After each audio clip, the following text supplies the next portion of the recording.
Orang nak kerja dia kalut ah. Orang nak kerja dia kalut ah. Kalau nak kerja dia kalut. Ni. Kalut.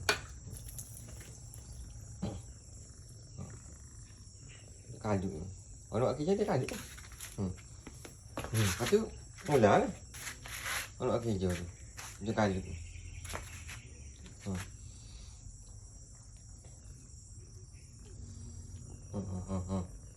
Selain ya orang kerja ni. Orang kerja ni nak basuh lah gapo dia terkalut ni. Orang kata duduk. Orang nak kerja pun tu orang nak basuh gapo semua. Orang nak basuh. Orang nak basuh.